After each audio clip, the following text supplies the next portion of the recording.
All right, so we are in the third discussion of Thucydides in my Technology and Nihilism series. The entirety of the first discussion was devoted to just the opening paragraph of the text, and similarly, the entirety of the second discussion was devoted to just the second paragraph of the text. And I won't reinvent the wheel because they're on my Athens Corner website. But suffice it to say that we had to go so slow because it takes a very meticulous reading for us to recognize that Thucydides is not providing us with mere history. And as we saw, the word history is not even in the opening sentence that the text is named after. It's not Thucydides' History of the Peloponnesian War. No, it's simply the Peloponnesian War. And the reason that this is so important is that for Thucydides, the Peloponnesian War is just one particular from which he has found a universal. And that universal concerns the nature of man at his highest in comparison to merely the barbarians, and what can be known of man at that height when he is placed in motion. And that's the import of the Peloponnesian War for Thucydides this far. The Athenians and the Spartans are, as he says, at their height, their greatest readiness for war. But to be at the height of readiness for war means that you're at the height of what you achieve in peace.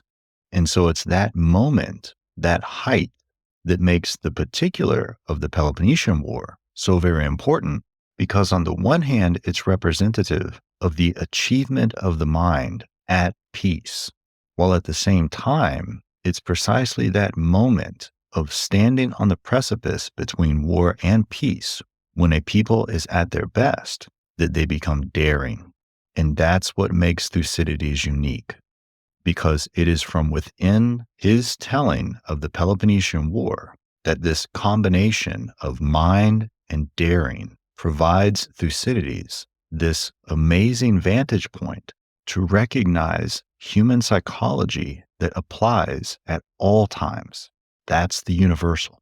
And it's thoroughly bound up with the two things that we recognize today as, on the one hand, progress, and on the other hand, technology.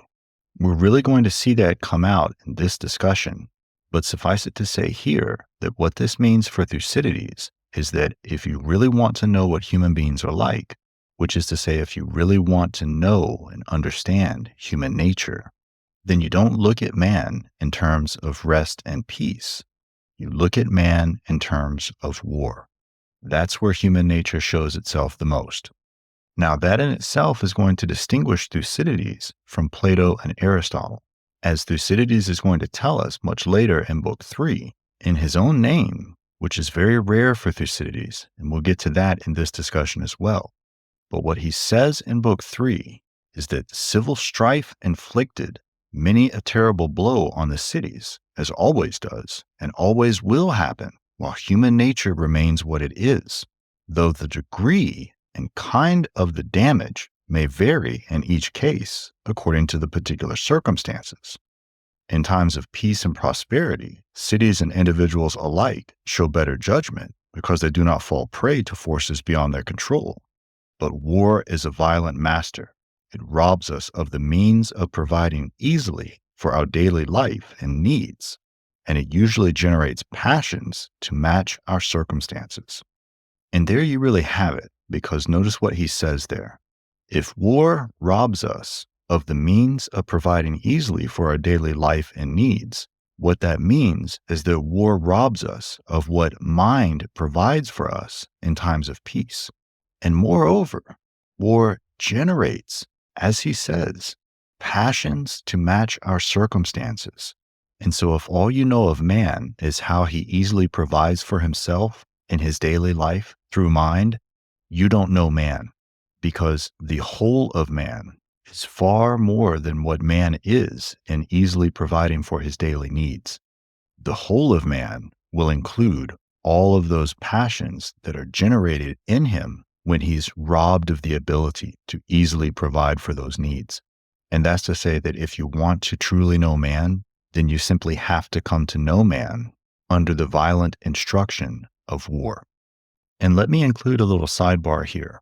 Because very related to that quote that I just provided from Thucydides in book 3 is something that's going to be extremely important in our subsequent discussion about the transition from modernity to post-modernity concerning this topic of technology and nihilism. And what I mean by that is the following. A very similar claim is going to be made about reason itself, and it's going to be in a rather similar context with regard to temporality. But let me be more specific. The claim that's going to be made is that in the process of evolution, human reason itself is something new under the sun for human beings. And as man cultivates that thing, reason, it generates in him more passions. And so the temporality of mind itself becomes extremely problematic for the equilibrium of man's desires. Or more simply put, as man creates more technology, man cannot help but also create more passions for that technology, the pleasures, etc., that get associated with the technology. And so the temporality of mind is going to become a fundamental problem of human being as such, because this thing we call progress with regard to technology, always advancing as it is, means that man's equilibrium with himself, and that's simply a fancy way of saying what man desires versus what he's able to acquire or achieve, is always unstable and often extremely unstable. Because through technology, man creates the very situation that makes it impossible for him to ever be satisfied with what he has. That's going to be Rousseau's fundamental critique of the Enlightenment. And it's going to turn out that Kant is so moved by this criticism, just as much, if not more so, than he's moved by what Hume says about the notion of causality being problematic, that very much of what we understand as Kant's critiques are absolutely in response to Rousseau and this problem of technology. And amazingly, Kant's solution to this is going to be nothing less than this thing that we refer to as culture. And so you see, so very much is going to come tumbling out of this. And we see it here right before our eyes with Thucydides. And so that's what I mean when I say that Thucydides is not providing us with mere history. He has found something universal about human nature from within the particular of the Peloponnesian War. And that's the purpose of the Peloponnesian War, to get that teaching across. Not so much this business about Athens versus Sparta in the Peloponnesian War. Those are just the particulars. The universal is the very nature of man, or more specifically, the nature of man as it shows itself through this thing that we today recognize as progress, which, as we're going to see, shows itself most especially through techne, or art. And that's going to be what we recognize today as technology. But that's just a glimpse at what's coming. And so for our purposes here, again, I'm not going to reinvent the wheel concerning the first paragraph and the second paragraph of the text, because I have entire discussions on my Athens Corner website about those. But I will quickly read through them now as we go into where we left off at the end of the second discussion. And just to get us caught up here, this is what we have. The text begins as follows. Thucydides of Athens wrote the war of the Peloponnesians and the Athenians, how they waged it against each other. So again, no word for history there. He began writing at its very outset, in the expectation that this would be a great war and more worthy of account than any previous one. He based this judgment on the grounds that both sides came into the war at the height of their powers and in a full state of military readiness. And he also saw that the rest of the Greek world had either taken sides right at the start or was now planning to do so. This was certainly the greatest ever upheaval or motion, that's the Greek word there, stasis, among the Greeks.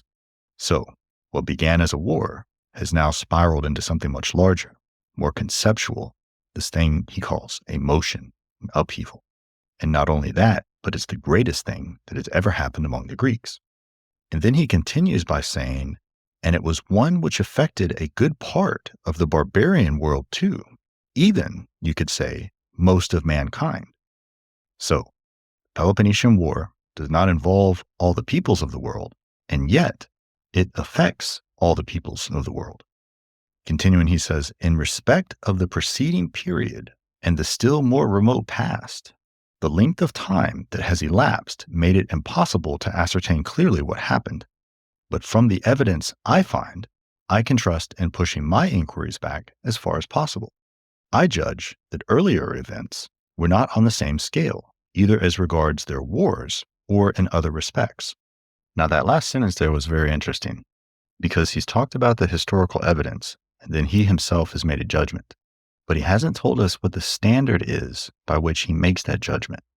And so we need to hang a question mark over precisely what the criteria is that he's using to make this judgment, because it's going to turn out at the very end of the archaeology here, what he has to say about that is amazing. But in any case, that is the first paragraph. Now, again, I have an entire discussion about that first paragraph because there's so much that we can glean from that. But ultimately, what's at issue, and we see it there in that last sentence, is that there is a claim to greatness. Something about the Peloponnesian War is greater than any event that has ever happened among the Greeks. And further, it's so great that even though it only includes certain peoples, it affects the entirety of the world. And so that's going to be that universal claim that Thucydides has gleaned from this particular event of the Peloponnesian War. And like I discussed at length previously, what we have in that opening paragraph is a breakdown of what we could think of as human types. You have the human beings in general, and then from human beings, you have on the one hand, Greekness, and on the other hand, barbarians. And then within the category of Greekness, you have two types. You have the Athenians and you have the Spartans. And so in that respect, for Thucydides, at least at this point, it appears to be the case that Spartans and Athenians are representative of human beings at their best. And most importantly, about the Athenians and the Spartans is that they are not the same. There would seem to be at least something about them that is antithetical. They are two separate groups, two separate types. In other words, Greekness, whatever that is cohesive enough to encompass both the Athenians and the Spartans. However, also diverse enough such that these two types, the Athenian type and the Spartan type, could very well be antithetical within that category of Greekness. And especially keep in mind, Thucydides has gone out of his way in the opening sentence of that paragraph, which is to say the opening sentence of the entire text, to say that he is an Athenian. He's not a Spartan. And we're going to find out that is absolutely definitive of everything that we're going to find of substance for our topic here in the Technology and Nihilism series with Thucydides. But that being said, our curiosity at this point is piqued because on the one hand, we want to know what separates barbarism from Greekness. And further, within Greekness, we want to know what separates the Spartans from the Athenians.